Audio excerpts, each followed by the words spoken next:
xibaar yi gën a fës ci internet bi ñu wax ci ànd ak Mamadou Sy tey jii Mamadou, première actualité sur la toile, bien entendu la sortie du ministre de la Justice par rapport à le rapport de la Cour des comptes sur la Covid-19. moom nee na dafa bëgg a bloquer justement loo xamante ni moo di peut-être processus bi peut-être que les accusés n'iront pas devant la justice.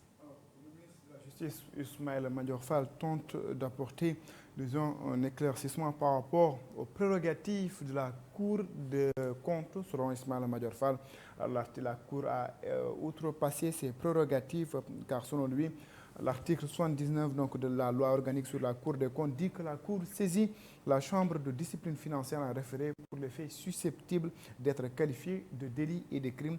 Pour la Cour saisie par référé par le garde des Sceaux, ministre de la Justice. Point, il n'est dit que la Cour peut demander l'ouverture d'une information judiciaire. Donc Ismaïla Madior Fall dafa jàpp ni Cour bi dafa weesu ci nga xam ne moom mooy liggéeyam maanaam Cour bi warut ni laaj ñuy ubbi li nga xam ne moo di information judiciaire. moom nag Ismaïla Madior Fall loolee la daal di xamle ndaxte jàpp nañ ni Cour bi dafa am liggéey boo xam ne moom la waroon def moo di saytu li nga xam ni moo di li ñu yore fond Covid-19 bi bu noppee nag mu daal di joxe li nga xam ne moo di ay conclusions yi waaye Cour bi warut benn yoon joxe li nga xam ne moo di laaj ñu daal di ubbi ay information judiciaire ndax jàpp ne article 79 moo ko daal di tere gannaaw moom bu ko waxee am na ñi nga xam ne ñoom ñooy ay internautes ñu daal di rek réagir ci par rapport à cette situation là.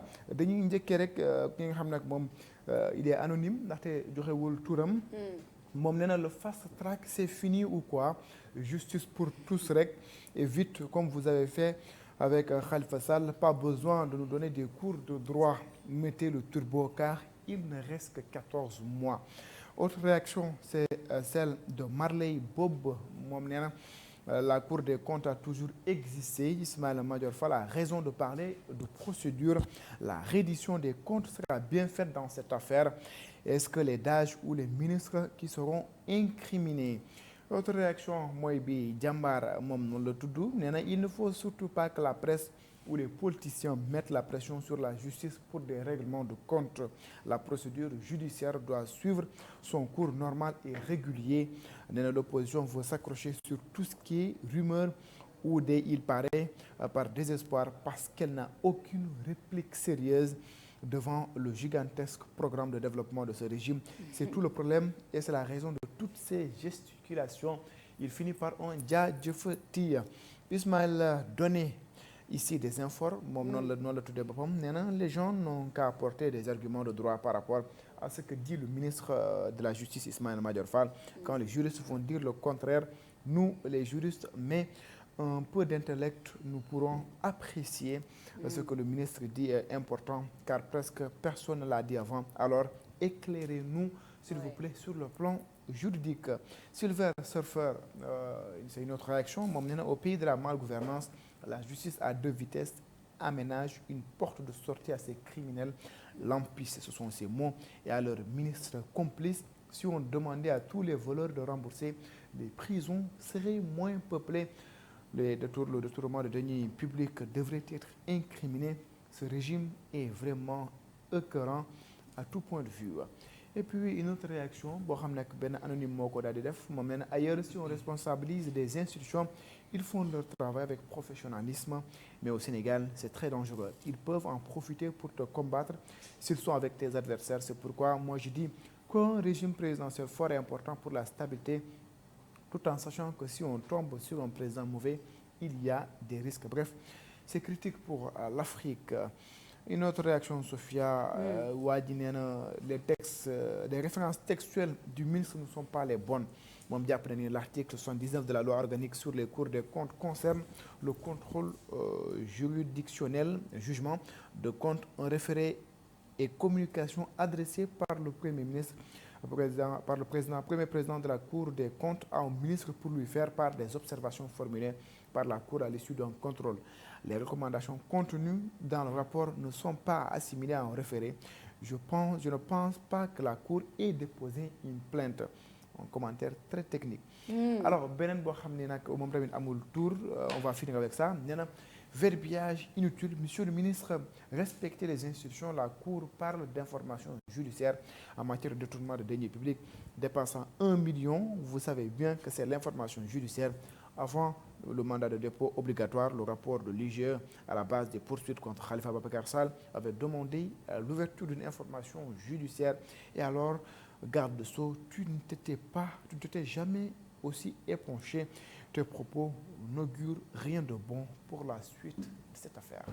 Je pense à Odja qui nous a parlé d'embouteillage d'informations. Absolument. Oui, parce que ça prête beaucoup à confusion. Information est brineng. Il y a beaucoup de choses qui sont dites. Il faut faire très attention. On peut se perdre. Il y a des choses techniques. Bon, je pense qu'il faut s'adresser à des juristes, des gens qui maîtrisent un peu les règles de droit. Cour des comptes, parce que moi, si tu me poses la question, je ne suis pas juriste. Tout ce que j'ai fait, c'est quelques cours de droit international à l'université, mais souvent en tout cas la situation sans être une experte, juste en étant une journaliste qui donne un peu son opinion, j'ai pas l'impression que la Cour des comptes ait dépassé en tout cas son travail. On a plus l'impression que la Cour des comptes a fait son travail avec l'Imo Rondef. Maintenant, après, juriste nous éclairé sur la sortie d'Ismaïla Madior, mon bouffé Kenteninen, voilà, Cour des comptes, Defli, etc. Ça, je pense que d'un point de vue technique, c'est important qu'on interroge certains juristes. Qu'est-ce que le droit en dit d'un autre côté? D'un autre côté, ça apporte beaucoup à confusion parce qu'on a l'impression, sans rentrer dans l'aspect technique de maîtriser une co, on a l'impression que voilà, la justice à deux vitesses, qu'on dit toujours le terme qu'on aime utiliser, on a l'impression de le voir. Moi, il y a un tuto, ce que je ne comprends pas quand il dit que ce sont des gesticulations. Il ne s'agit pas de gesticulations, il s'agit de milliards qui ont été alloués pour gérer le problème de la Covid-19 au Sénégal. Et la Cour des comptes nous sort un rapport pour parler de mauvaise gestion et de personnes qui auraient, en tout cas, utilisé ces milliards à d'autres fins, des fins peut-être personnelles. Lolo, mounon waxu gesticulation, mounon waxu manipulation. Voilà, la Cour des comptes gagne un rapport. Je pense que c'est normal que les gens en parlent. Maintenant, ce qu'on espère bien sûr, c'est comme un autre tuto, ça dit, c'est que la justice suit son cours dans l'art et la manière, c'est-à-dire en respectant les mesures de droit et en maîtriser une colo, le juriste mais en tout cas que la justice suit son cours de la bonne manière, mais pas qu'il y ait blocage, parce qu'on a l'impression que Ismaïla Madior, justement, le Moudef Moy, un blocage par rapport à cette affaire-là. Non, je pense que le terme blocage même pose problème, parce que de Fomelni, voilà, le fast track, comme le disait un internaute Bounyougis dans certaines affaires, dossiers, Gisunuko fi. Et ça, forcément, pour les populations, pour certaines personnes, ça porte à confusion. Je pense qu'il faut beaucoup d'éclaircissements. Il faut qu'on interroge, ça c'est notre travail, nous journalistes, il faut qu'on interroge les experts, les juristes pour savoir qu'est-ce qu'il en est véritablement et qu'est-ce que la justice a à faire dans cette affaire, Papa Moussa, à mon avis. Oui, il y a beaucoup de bruit, surtout si vous me la chronologie des faits. Un rapport sorti au mois d'août, après rendu public par la presse. Manifestation, tous azimuts, que ce soit société civile ou acteurs politiques. Le président qui demande à son premier ministre, Amadou Ba, dans le Conseil des ministres de suivre cette affaire. Le président de la Cour des comptes qui transmet après le dossier au ministère de la Justice. Donc il y a le président qui demande au ministre de suivre cette affaire, de voir les recommandations, parce que la Cour des comptes contrôle et fait des recommandations, mais l'OCBS, la Cour des comptes, a demandé également l'ouverture judiciaire, 12 informations judiciaires, 12 informations judiciaires, ça c'est nouveau. Donc il y a le président qui demande à son Premier ministre de suivre cette affaire, il y a d'un autre côté le président de la Cour des comptes qui remet le document, le dossier au ministre de la Justice. Après cet acte-là, le ministre de la Justice a tranché. L'Oumouar Ismaïla Madior Fall, la Cour des comptes n'a pas à demander l'ouverture d'une information judiciaire. D'Alena transmettre les personnes épinglées devant la chambre, discipline financière, nous dem sax ba am médiation. C'est dit nga xamni moy cette affaire d'après le ministre de la Justice. Ce qui montre un peu que l'une donne yakar, c'est-à-dire que justice soit faite dans cette affaire, ce sera une justice peut-être à minima, parce que nous donne xaar ñu personnes épinglées si gabu plus de 19 milliards de francs CFA sur les fonds force Covid-19 bi nga xam ni rapport Cour des comptes def na ko qui est un rapport de 175 pages rapport boo xam ne si c'est exhaustif que mu aboutir dans les cours et tribunaux mais suñu gisee le ministre de la Justice qui est également la voix de l'exécutif wax ni les personnes épinglées ne seront pas traduites devant les tribunaux ça montre un peu qu'il y a une entrave judiciaire moo tax dañoo war a dem vers des réformes des systèmes de contrôle il ne faut pas que la Cour des comptes que ce soit l'OFNAC que ce soit l'IGE passe par le canal de l'exécutif pour aboutir à la justice il faut doter à ces corps de contrôle là des systèmes yoo xam ne si ils peuvent rapidement enclencher une suite judiciaire sans pourtant passer par le canal de l'exécutif la conséquence serait que day dem lu naan l'exécutif sera jugé partie les personnes épinglées dans ce rapport ont été des ministres, d'autres le sont toujours. L'exécutif, actuellement, une année électorale qui va venir, fait blocage pour protéger ses partisans. L'exécutif, parce qu'on parle du ministre de la Justice, quand on parle un peu du gouvernement, c'est l'exécutif. Mais si nous dotons les systèmes de contrôle, l'OFNAC, l'IGE, la Cour des comptes, des appareils, ils sont indépendants de l'exécutif. Nous pouvons saisir la justice rapidement. du jaar ci bruit bi yëpp parce qu'il y a d'abord ce duo le président et son premier ministre ensuite le président de la Cour des comptes et le ministre de la Justice mais actuellement le ministre de la Justice freine ce dossier ça bon moi j'ai lu ñu amoon yaakaar ni affaire bi dina leer parce qu'on parle un peu des fonds Covid 1000 milliards un gap de 19 milliards de francs CFA 19 milliards li ñuy tudd milliards dañuy dem ba banaliser milliards mais un franc de la République soo ko jëlee tu dois rendre les comptes dans un état démocratique mais actuellement c'est toujours l'entrave de l'exécutif à ce qui concerne les corps de contrôle suñ ko réformé wu dañuy wax rek mais du mujjee fenn parce que lu ñu doon xaar mooy une action judiciaire mais l'autre chose bi ma bëgg a relayer mais dans notre soo gisee dans un pays le mot le plus utilisé mooy que justice soit faite que justice soit faite que justice soit faite ça montre un peu qu'il y a une injustice béante au fait à chaque fois que ce soit dans le rapport de l'ARMP le rapport de l'AFNAC le rapport de la Cour des comptes toutes les personnes épinglées duñ mujjee fenn et le pire c'est le mauvais exemple bi muy jox moi je suis un agent de l'État rapport Cour des comptes wala ARMP ñoo vérifier ma def ma lépp xam naa ne du am une suite judiciaire parce que je suis sous la bannière de l'exécutif je suis coloré marron beige ou bien je suis coloré Benno Bokk Yaakaar et ça c'est terrible je pense que la justice ne doit pas avoir de couleur les deux députés du PUR ont été condamnés fast track c'est normal parce que ce qu'ils ont fait et je le répète c'est anormal non seulement dans une institution mais contre une femme amul benn problème il n'y a pas de souci c'est la justice c'est fast track okay.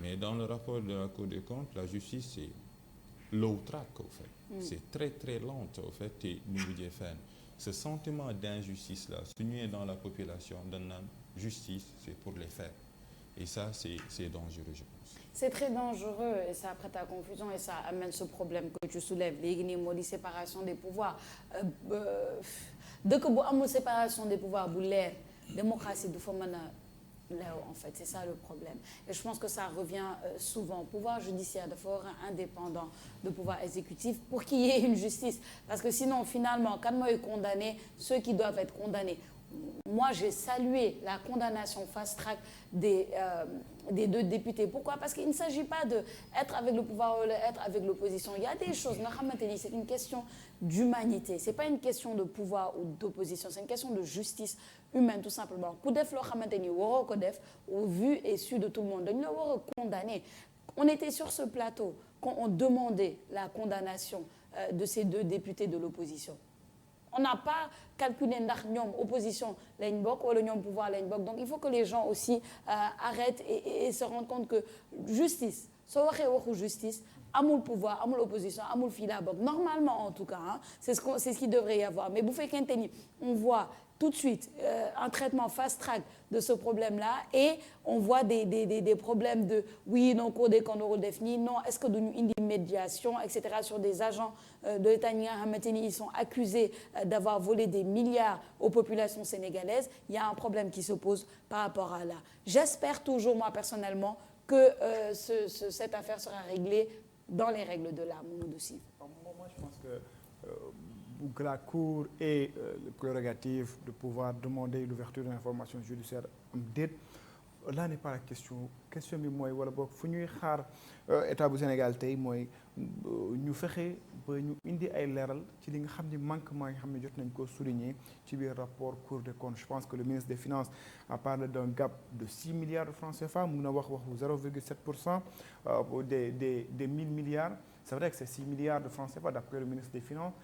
6 milliards xaalis la mu waruñu ko ñàkkal fayda parce qu'on parle quand même de milliards tey jii donc milliards lu mu mën a nas wala lu mu mën a indi lu mu mën a def rek ci benn dëkk rek kenn xamul nu mu toll, donc waruñu ko tuutil en fait. Et je pense qu'aujourd'hui lu gën a am solo mooy pas lu cour bi mën a def wala warut a def, mooy li état bi Sénégal war a tey def mooy jël responsabilité que ministres yi kenn par kenn DAGE yi kenn par kenn ñu dem ñu toog.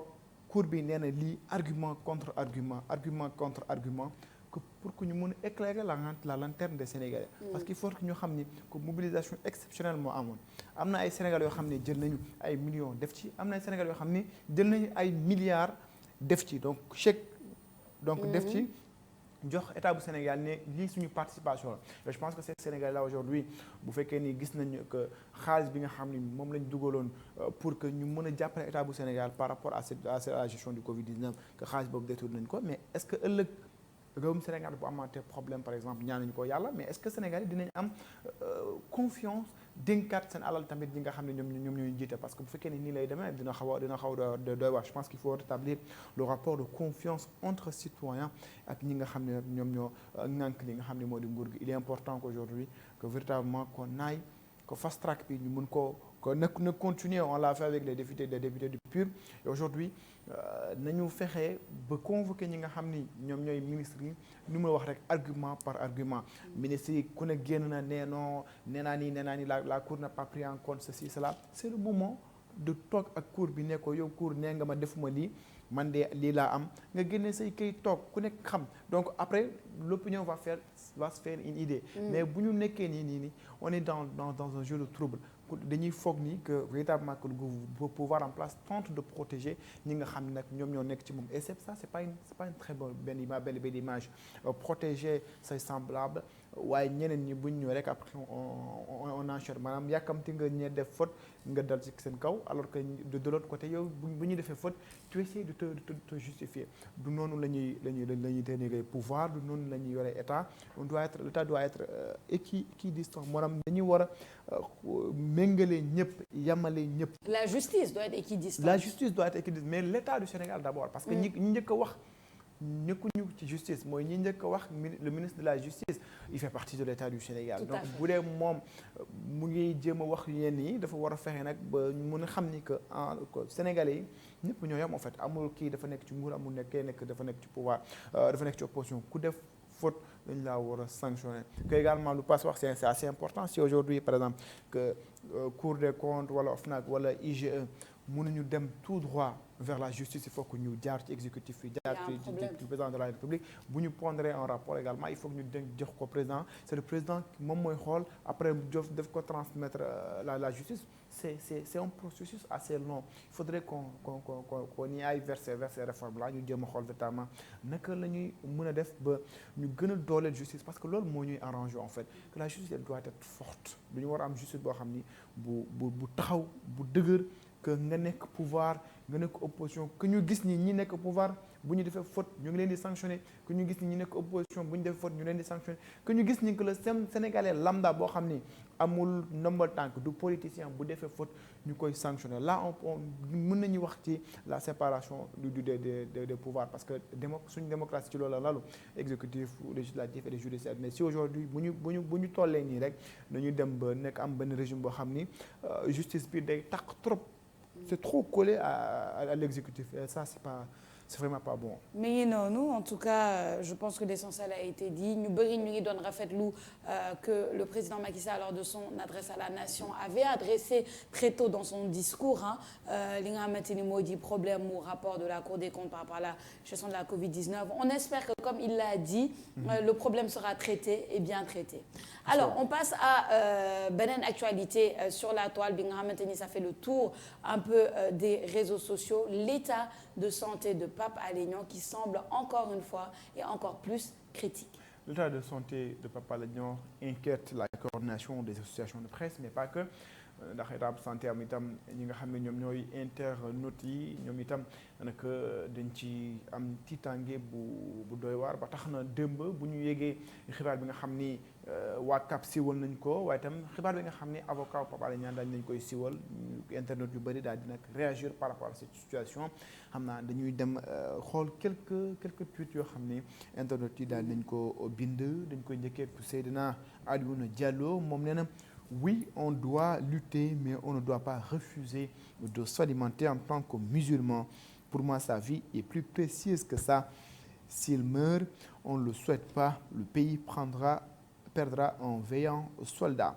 Mariam Gaye nee na moi je pense qu'on doit aller voir quelqu'un bu mu rus mu waxtaan ak moom pour qu'il arrête cette grève de la faim. Après ñu wax leneen qu'il pense à ses enfants, à sa femme. Ils ont besoin de lui. lii nag lii narul jur jàmm c'est ce qu'elle dit. Ibrahima Khalil Manga nee na faire tout pour lui demander d'arrêter cette grève. J'ai eu un rêve sur lui la veille même de son arrestation, le jour de son arrestation. J'ai parlé à ma famille, c'est sérieux, il doit arrêter. Il a rêvé il a fait un rêve donc voilà moom loolu la gis. Bousso Sakho Dieng nee na oh j'ai tellement mal au cœur ay waa docteur yi nañu ko faj après ñu xool la suite mais il est fatigué. Une autre réaction également Sëñ Babacar Sy Pape Alé nous avons besoin de toi pour l'amour de Dieu arrête-le bu leen may lii waay. Je pense que tu dois penser à tes enfants et également à ta maman. Alors c'était quelques réactions yoo xam ne internet yi daal di ñu koy def am na ñoo xam ne nee nañ gént nañ amaana bu ñu jàppee Pape Alé Niang bu ñu tëddee ñu gént am na loo xam ne gis nañ ko jàpp nañ ni dafa war a arrêter grève de la faim bi ndax ci seen xëy na ci seen rêve lu ñu gis baaxul wala boog lu ñu gis dafa xaw a titlu moo tax ñu ne ko na bàyyi grève de la faim am na gis nañu réaction yu bëri ñu bëri nag dañu jàpp ni c'est vrai que moom peut-être méthode de combat la mais da ko war a bàyyi. di masawu bu baax njabootam jabaram ses enfants ses parents etc. parce que c'est une situation très compliquée. On en a parlé beaucoup la situation de Pape Alé Niang sur ce plateau. C'est une situation qui attriste, moi qui m'attriste énormément. Je peux même pas le cacher parce que voilà un confrère au-delà d'être un confrère, un homme tout simplement, un être humain. C'est très compliqué. Il a ses idées. On peut ne pas être d'accord. Je dis pas que Pape Alé Niang lu mu def yëpp wala nu muy doxalee métier bi yëpp wala nu muy tout ce pourquoi il se lève et tout ce en quoi il croit, on croit forcément la même chose. Non, mais loolu pour moi, ça vient en second plan. D'abord, le plus important, c'est sa vie. Absolument. Parce que bu fi nekkutulee, on pourra même plus discuter de est-ce que lu mu def jaadu na wala jaaduwul. Donc, il faut qu'on se concentre sur le fait que Pape Alé Niang doit rester en vie. Pape Alé Niang doit sortir de là où il est. Il y a d'autres manières, à mon avis, de régler ce problème-là. Bu fekkente ni am na ñoo xamante ni ils sont haut placés et ils pensent qu'il a fait entrave, en tout cas, à la sécurité nationale. Il y a d'autres manières de le régler, à mon avis, plutôt que, voilà, là, sa vie semble être en danger. Une grève de la faim, voilà, on peut s'imaginer ce que c'est une grève de la faim, en tout cas, qui perdure aussi longtemps, c'est très dangereux. Et, en tout cas, j'espère qu'on ne va pas assister au pire, Papa Alioune Sarr.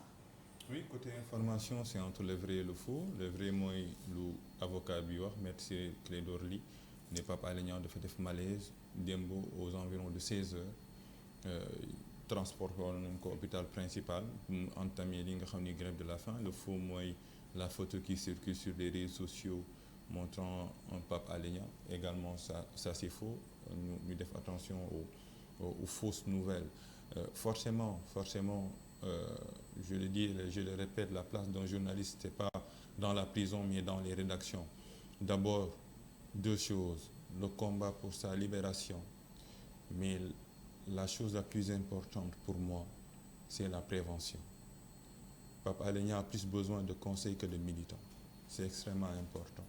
Parce que yaakaaroon naa ni su amee woon d'abord première bu muy njëkk a dugg prison su amoon anticipation non seulement des membres de la presse que ce soit la CAP wala Synpics wala li nga xam ne mooy CORED lii du am du dugg prison parce que dinañ avertir dinañ alerte dinañ prévenir mais ce qui est plus terrible mooy la deuxième fois c'est-à-dire que bu mu génne waatee ñu def ko liberté provisoire une semaine rek la def ñu dugalaat ko prison parce que la justice lui reproche de faire un live avec benn activiste bu tudd Mollah Morgun.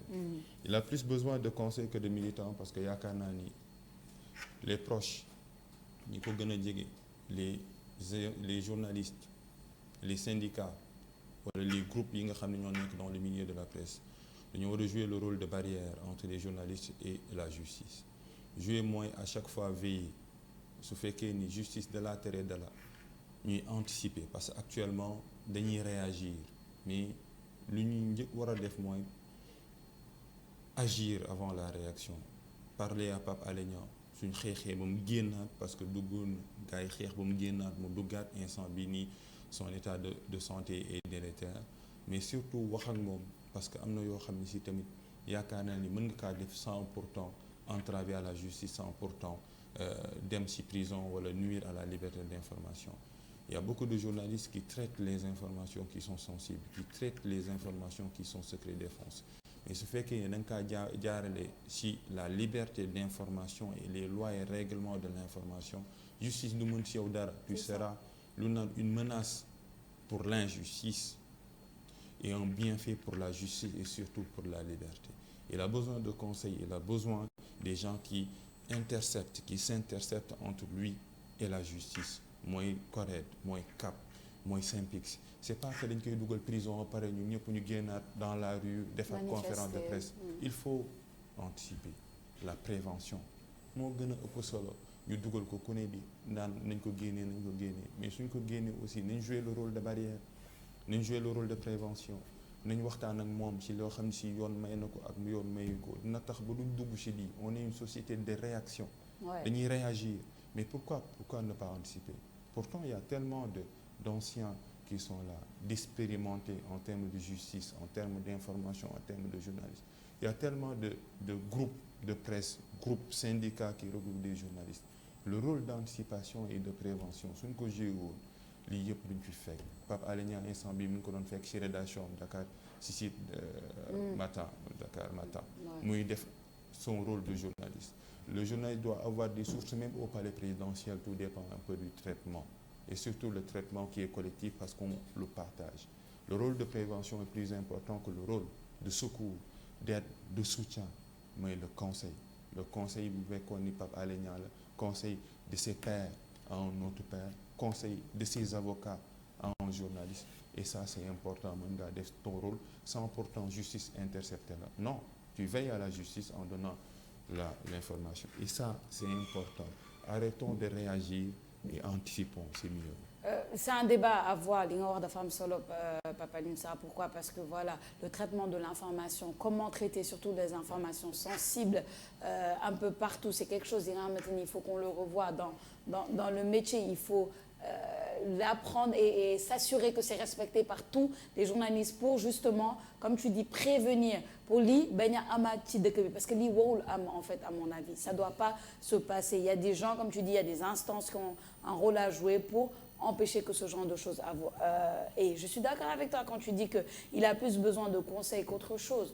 Fi mu ne nii Papa Alé Niang koo xamante ni voilà dina ko encadrer na ko ne bon nii la du nii voilà comment tu gères ces informations sensibles, voilà comment tu ne te retrouves pas confronté à la justice parce qu'à mon avis, et ça c'est un avis personnel, il a le droit de faire ses investigations en tant que journaliste, peut-être la manière de traiter les informations qu'il a pour ne pas soit se faire prendre au piège ou soit être confronté à ce genre de problème. Mais j'insiste sur le fait que si sa vie n'est pas sauvée, c'est impossible de lui donner des conseils. N'attendons pas que sa vie soit trop en danger pour ensuite dire voilà, ses proches, etc. Non, on ne veut pas avoir le pire, on veut que cette situation se règle, tout simplement. Je pense que situation bi dafa doy waar, dafa yéeme dafa atteindre à un point où il faudrait que nit ñi delloo seen xel.